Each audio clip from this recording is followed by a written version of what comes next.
We're so glad you're here. I know everybody's gearing up for holidays and holy days and all that stuff, and we could feel it in our souls that something new is about to happen, right? Something big. We're about to mark the world changing, and so we're glad that we get to do that together in a bunch of different ways. This evening at the church, our students are having their big Christmas party. So if you love a student, are a student, know a student, make sure they know about that. That's happening this afternoon, or it's happening at 6:30, which is what the slide says. Believe the slide, not me. And every time the students have a party, there's always like stories on Monday. So I'm really excited to find out what the stories are coming away from this Christmas party. So join in that with us. If you have been with us the last couple weeks, you know that we have this fun fundraiser thing we're doing to raise some money for Players Box and for our efforts to help students in the community excel in the world and work through what it means to be a person in the world. So one of the ways we're doing that is we had this handcrafted Lego set that is a fun that's our actual church in Legos, and it's a fun little weird Christmas gift if you want to get for somebody. You can see them out at the booth about that, or check out playersbox.org. We're also doing a bunch of generous things through this season. We're part of a campaign to just basically get a bunch of winter coats and stuff. We're calling it Give Great Joy. So if you want to be a part of that and help keep people warm this winter, you can help us with that. This is, of course, the generous season. So if you're thinking about, if you just made so much money this year, you just got to offload some of that, maybe keep us on that list. Or if got some pennies to throw us. End of the year is a very big deal for nonprofits. I'm sure your email inbox is a reflection of that. But we're glad you're here, and we hope you'll join in all kinds of celebrations with us, including our big Christmas Eve and Christmas Eve show. We're excited about this year. We're doing something different. We did Unexpected for a few years, got a lot of good traction and excitement out of that. But this year, we're doing something different. So we want to just give you a trailer for that so you know what to expect coming up Christmas Eve.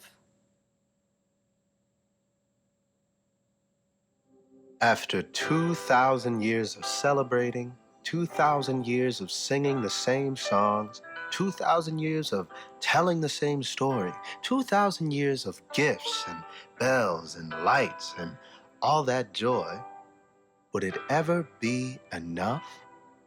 Or could it still be new every year, more true every year? What if there was still more to the same old story?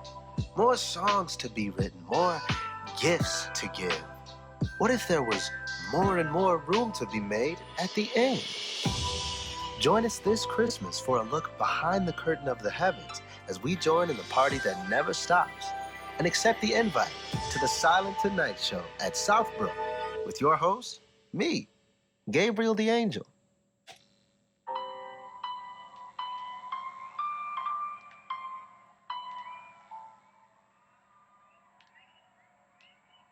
So we're excited about that. We got an actual angel. It's going to be sweet. I hope you're in on that with us. It's hard to get this time of year, but we had some connections, so join us for that.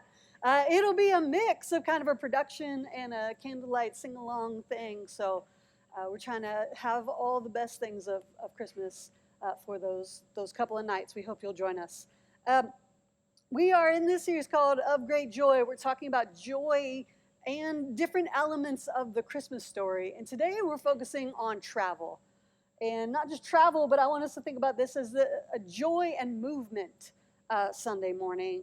And I'll just have to say that long before I really understood the biblical story, I always thought of Christmas as being connected to travel. Because every year at Christmas, I would get the JCPenney catalog. Anybody? You guys remember that? It's on paper and stuff. And I would circle and dog ear all the things I wanted. Anybody do that? And just hope that Santa could somehow read the JCPenney catalog. I didn't want to write a whole letter. I just wanted to circle the things, and he knows. If he can do all the other things, he can surely read my JCPenney catalog. And so every year I would circle the same thing. It was a battery-powered Cadillac. You guys know these things? Maybe your kids had them, or maybe you were one of the lucky ones. You got to have one of those. It actually had a back seat. But it was, this big, right? And it's one of those battery-powered things that the kids pretend they're driving. And I wanted one so badly. And I just have to say, for as lovely and good as my parents were, they never, not one time, did they tell Santa to get that for me. If you just think about being a kid, how much of childhood is just finding different ways to get from A to B, right? A skateboard, a bicycle, a wagon, like one of those things that you hop on, right? Like a pogo stick. Like we're just trying to find any way we can to get from A to B. And I, as a little kid, was fascinated with driving. Like I'd pretend I was driving when we'd go shopping at the store. I would like pretend that it was the lanes of the highway, and I would take turns wild, and I would brake and really upset my mom. And I would just drive like I was just pretending I was driving everywhere I went. I was obsessed with it. Now, of course, most of you, if you share that, you know that eventually the joy of travel wears out.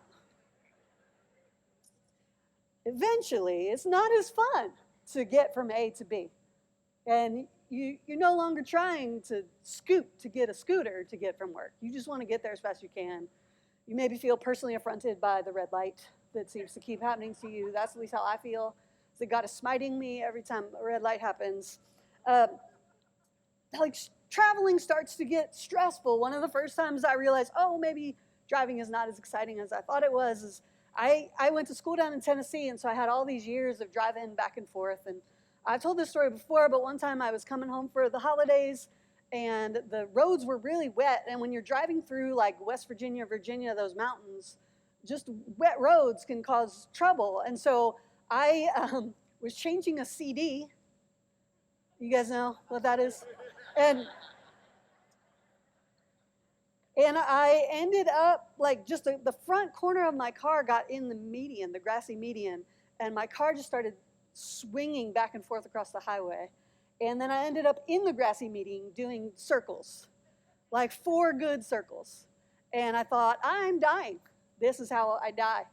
And I really legitimately thought, there's no way I come out of this alive. And I did. It just ended up stuck in a ditch. And that was the end of the story. It was just, my car was really muddy, and a truck driver had to come and get me out. But I learned that driving was stressful. Just so you know that the CD I dropped was called Live. And I always thought that was funny, that I almost died changing a CD called Live.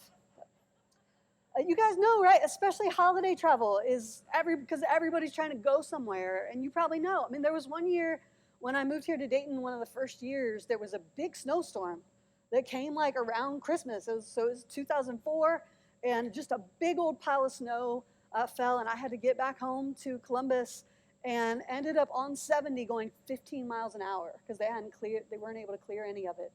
And that was a pretty stressful holiday. And I'm sure you have your stories of when there wasn't a joy to travel. But the funny thing, when we think about joy and being in motion and movement, there's this funny tension where sometimes it is a joy, right? The right song plays, and you're driving down the highway, and the wind's in your hair, and you're stopping at Buc-ee's in Kentucky, and you're getting your snacks from the gas station, and there is a joy to being on the road and being in between somewhere. There can be a joy to travel. There's all this stuff about movement and stress. If you've studied at all stress cycles, then you know that when our bodies feel like they're in danger, when they start going down that stress cycle trail, and the cortisol and all that stuff is pumping through, and your body thinks it might be in danger, that one of the number one things you need to do is move. That your body needs to complete the stress cycle. That's why, like, watching the Bengals play is stressful, because you can't get on the field and fix it. You're just sitting still, right? So anybody stand up and you yell at the TV because you need to move. You need to be a part of that story. And if it was you in there, it would go worse. But don't tell her, You can keep living like you might be able to fix it. But if you've ever had to spend a day in a hospital, not you, but somebody you love is in the hospital. At the end of the day, your body is exhausted from sitting there because you can't solve it. You can't fix it. You can't take up the knife and perform the surgery. You're just sitting still while something stressful is happening. This happens to us all the time. if we don't get to finish our stress cycle, it just stays inside us. It ends up doing long-term damage to our bodies. There was a couple sisters who wrote a book called Burnouts. If you need to know more about stress cycles, it's Emily and Amelia Nagoski. And they wrote that the number one thing you can do to like tell your body you're not in danger, or to kind of finish that stress cycle, to get the cortisol out of your body, is to move. You can also do stuff like just breathe differently. You can connect to another person. So if you hug somebody for 20 seconds, it will complete the stress cycle if it's the right person. There's some, a 20-second hug with a stranger, it might increase your cortisol. But to be social, to create, to cry, you need some physical expression to get the stress out of your body. And so when we look at Luke 2 this morning, when we look at the traveling that Mary and Joseph had to do, I wonder sometimes if that travel they had to do would have worked some of the stress out, or if it would have caused more.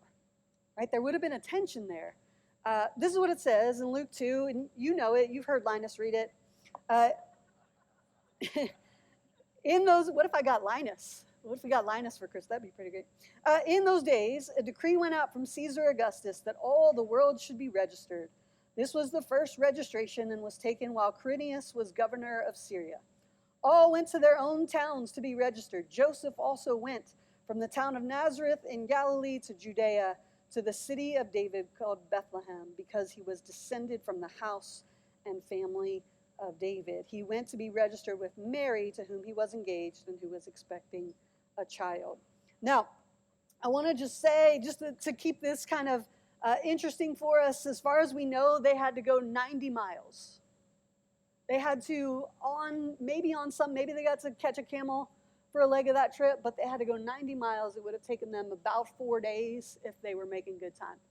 If they did that thing where they plug the GPS in and then they're racing it, says we'll get there Thursday, we're going to try to get there Wednesday. Anybody? You do that? I want to also just recognize that in addition to the burden of travel and movement and having to chart their miles and take the right turns and dealing with strangers saying, when do you do? And all that stuff, and the blisters on their feet, all the weariness of traveling, it's also so catching to me that Jesus starts his life in the middle of bureaucracy. Anybody just get weighed down by bureaucracy? When they tell you, oh, you got to call this person, and then that person tells you got to call this person, and then that person says, oh, you should have called that first person. You ever there's nothing, in addition to, spinning out on a highway, there's nothing that causes me more stress than bureaucracy. And I always have to remind myself of that at Christmas when you're standing in line, right? That God knows what bureaucracy is like and what systems are like. And what I love is that the story of God from the very beginning, the story of Jesus, is steeped in reality. There was a governor who just wanted to exercise some power and made everybody come home and say where they live now. And he's just a victim of bureaucracy. And then in the midst of that, they have to make this very big journey. And I think it's good for us to pay attention to that, because when these seasons come along, there's a temptation for us to just feel the stress of the holidays, that it needs to just be covered in glitter. It just needs to be covered in glitter. I saw a mug the other day at the store that said, "Every moment merry." And it felt like a threat to me, Like, I think it was supposed to sound happy, but it felt like, oh, I can't live up to that mug. I can't make every moment merry.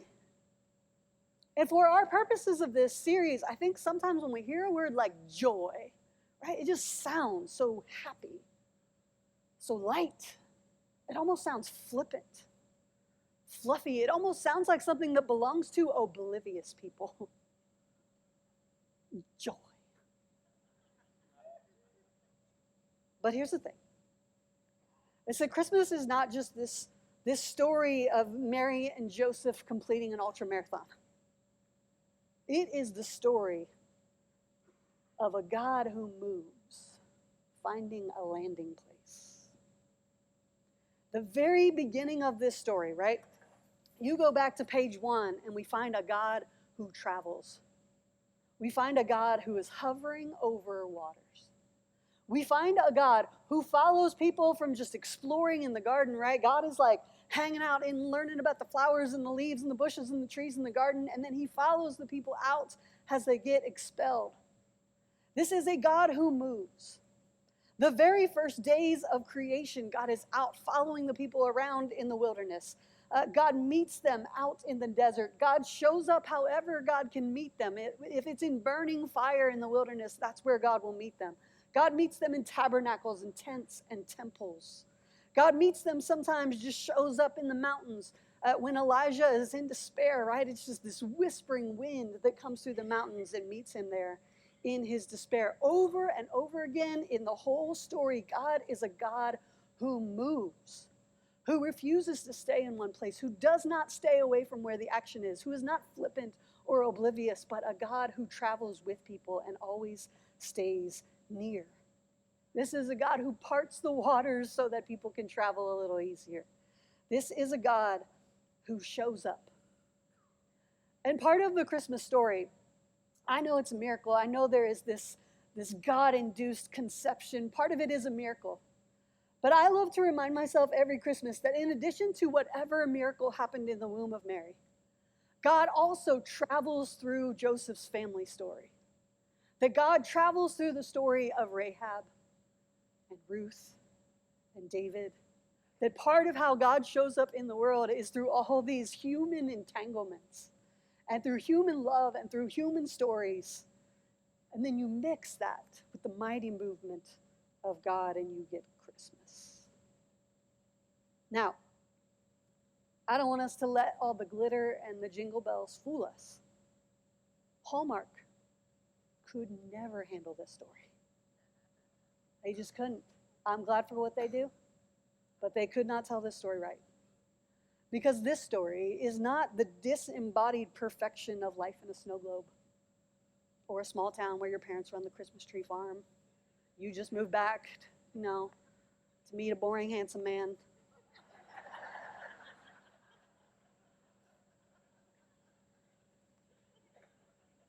Hallmark cannot handle this story. The Christmas story is a God who does not arrive in a snow globe, but in a trench. And it's not this one time. Part of what we mark at Christmas is that this is how God works all the time. Whatever date is on the calendar, God does not show up oblivious. As we think about joy this year, I want us to just recognize, even if it's just for a moment, for us to just recognize that from the very start, joy has refused to follow anybody's script. Joy is wild, and it will show up where it pleases. Joy is not predictable. Joy is defiant. What I really want to say is that joy is bad donkey.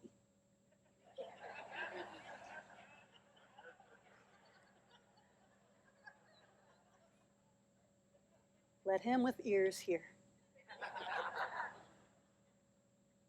Joy dances when nobody else hears any music playing. When nobody else can hear that bass line of God showing up time after time. And I'm guessing that some of you know this. I'm guessing that some of you know that joy does not follow your schedule.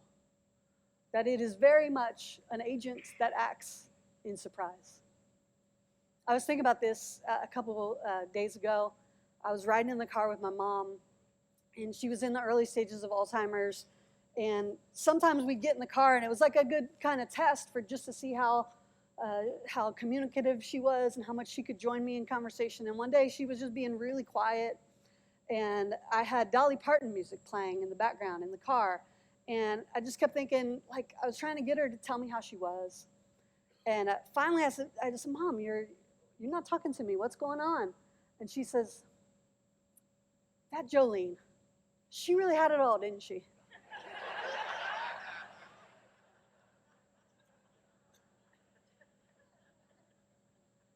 And she's right.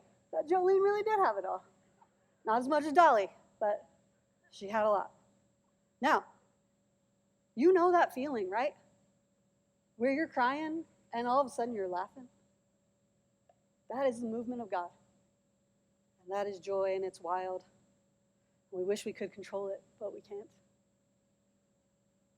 That joy, those moments come, but they do come more and more when we start to bank this truth that God is with us, that God travels with us, that God is with us in the ditch in West Virginia, that God is with us on the road, that God is with us at Buc-ee's, that God is with us when we're stuck at the red light, that God is with us in the hospital room. God is with us on Sunday afternoon when our team is losing, and the other team's God has answered their prayers. Doesn't matter, God is with us.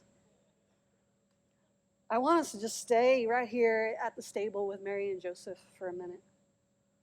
Think about their weary feet that have 90 miles in 4 days on them. Their shoes are worn down. If they had any blisters, they've long since popped and healed and popped and healed. Their feet are worn out. They're in clothes they've been in for 4 days. Their eyes are going on a couple hours of sleep a night. The indignity they must feel of having no control over how they spent these last days of their pregnancy. The indignity of having to go because the governor said. Of finally getting to the hotel and somebody lost their reservation. Just be there in that moment with them. Because you've been there probably. And then they get to be the first ones to see what the love of God looks like on a face. They get to hear the truest timbre of the voice of God, even if it's weeping. They get to see the left hand of God find the right hand of God. They get to see these little feet that have been traveling for thousands of years and miles.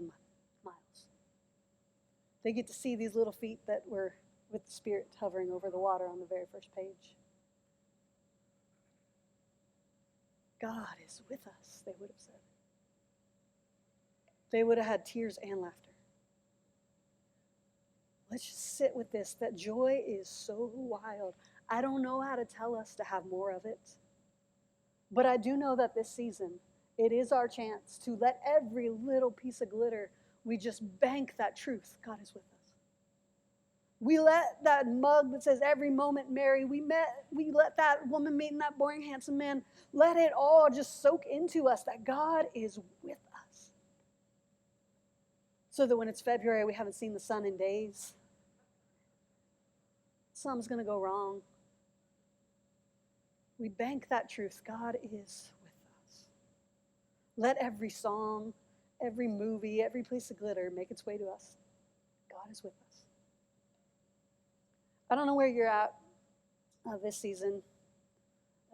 One of my favorite poets, Mary Oliver, she says that joy is not meant to be a crumb. And what I think is beautiful about joy is that you don't need a lot of it. That just a little of it overflows. I want to just say to those of you who don't know what to do this Christmas, who the glitter just feels like a torture to you. The songs feel like they're stabbing you, like everything is just hard, and you know it's the season for merriment, but you can't quite find it. Your traveling legs are tired. A couple years ago, what turned out to be my parents' last Christmas, I did everything for them at their house. Like I put up their tree, I bought presents for all of us, from all of us, like so that we could all open something that I wrapped them all and done it all. I'd done all this work to make their Christmas good, got food and all that stuff. But at my own house, I was just so tired that I just had a tea light. And that was what I decorated with that year. I just put a tea light on the table. And I'd come home at the end of the night and I'd just light the tea light because that's how much I had left. And if you're having a tea light Christmas, I just want to say that it'll grow and it'll change and that all you need is a little bit of joy.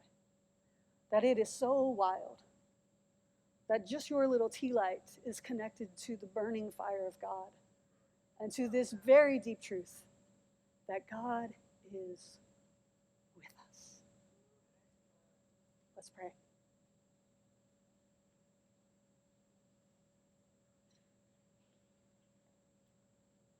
God, we trust that even right now you are near, that you've gone through realms and around the world to meet us. God, we trust that you're not just here, but you're there, and that you'll go with us when we walk outside. We thank you for that moment when you cried in this world for the first time, when you smiled at Mary for the first time, for the way you reached out, for every hand you could find in this world. We trust that what was true then is true now, that you are with us, and that you are the face of love. And God, for the wild joy we get to know because of you, we thank you. God, we sit at this table today, we take communion remembering that tears through laughter is your specialty. And that joy overcoming gloom and death and sorrow is your specialty. For your sweet spot, we thank you. In Jesus' name, amen.